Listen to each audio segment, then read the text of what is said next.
NVIDIA CEO Jensen Huang to light torch at Taipei Games. 16 Shiba Inus abandoned along roads in Hsinchu.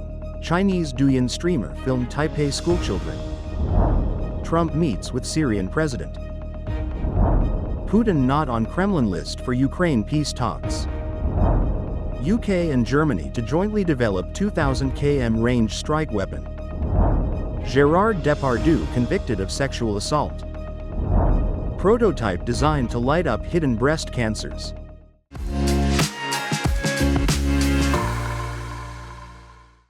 Hello, I'm Johnny. Thank you for joining us on Funday News. It's Friday, May 16th, International Day of Light, and here are your top stories.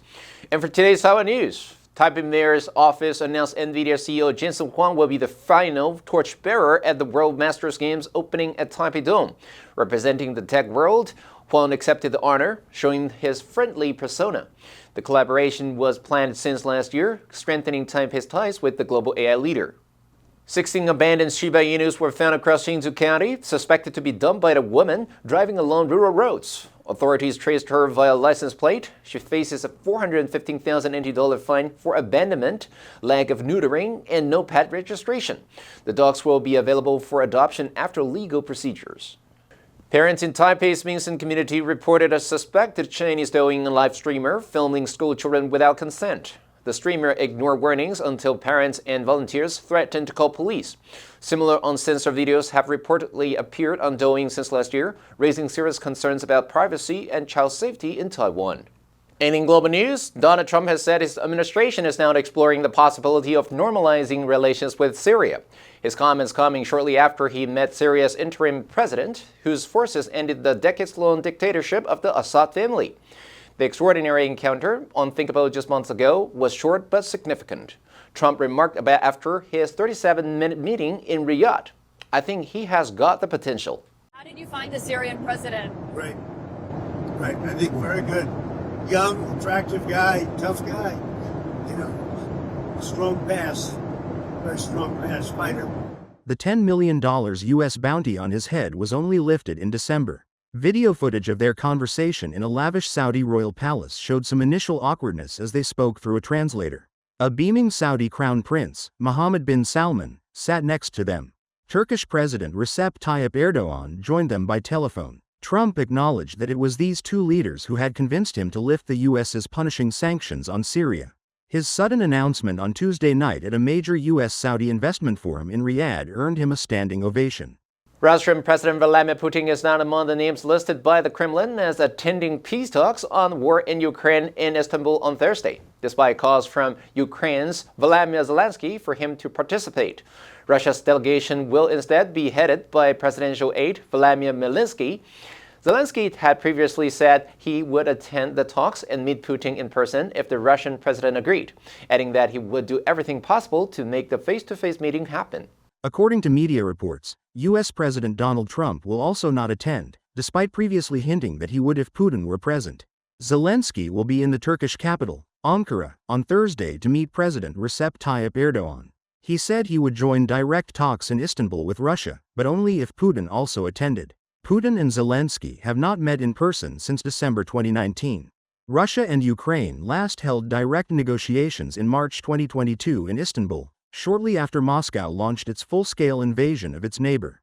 Fighting has continued in Ukraine since then. Russian forces have gradually expanded the territory they control over the past year, mostly in eastern Ukraine.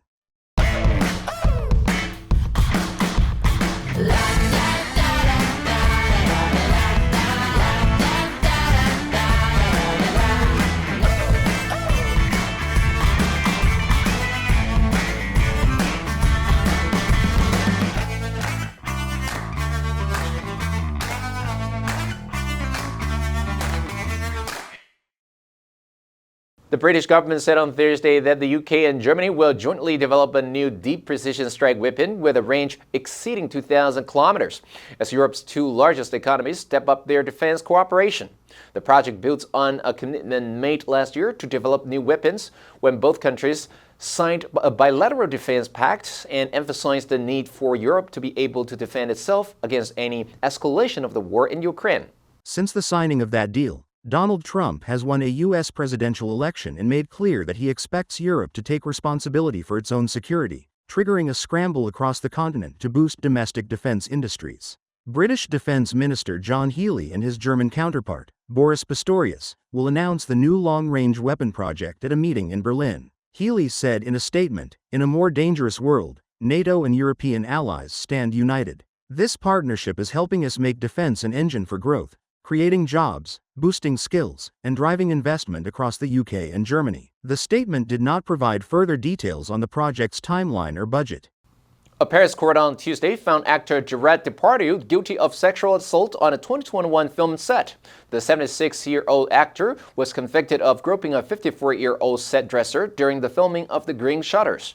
The panel of judges will deliver a verdict regarding another plaintiff and pronounce a sentence later on Tuesday.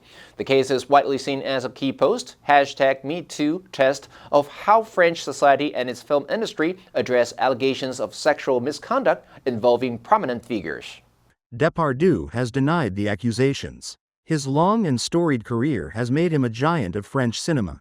During the 4-day trial in March, Depardieu rejected the allegations, saying he's not like that. He acknowledged using vulgar and sexualized language on set and admitted to grabbing the set dresser's hips during an argument, but denied that his behavior was sexual. Paris's public prosecutor requested that Depardieu be found guilty and given an 18-month suspended prison sentence and a fine of €20,000. The prosecutor denounced the actor's total denial and failure to question himself. Researchers say a prototype scanner designed to detect cancerous tumors in women with dense breast tissue could ultimately save more lives.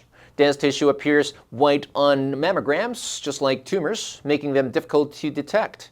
Developed by technology group Coromec in partnership with Newcastle Hospitals, Newcastle University, and University College London, the new imaging technology uses a radioactive tracer that lights up breast cancers. The project is set to enter clinical trials once testing is complete. Dr. Nerys Forrester, a consultant breast radiologist at Newcastle Hospitals, said, "Around 40% of women have dense breast tissue, but this only becomes evident when they attend their mammogram."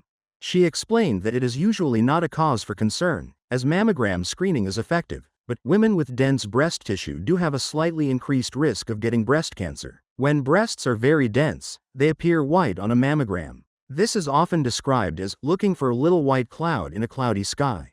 Dr. Forrester said that new technologies to improve cancer detection in dense breasts are really important, and she was delighted with the progress of the new prototype since the project began in 2022. The answer for yesterday was B, sanctions. The sanctions confronting prominent business leaders have severely impacted the country's economy. Did you answer correctly? Now let's delve into today's news, putting not on Kremlin list for Ukraine peace talks. Number 1, exceed, 超过, 超出. The company's profits this year exceeded expectations. Number 2, counterpart. 对应的人或事物，如职位相当的人或对口单位。The Taiwanese minister met with her Japanese counterpart to discuss trade issues. Number 3, scramble. 争夺、仓促行动、攀爬. People scrambled to buy supplies before the typhoon hit.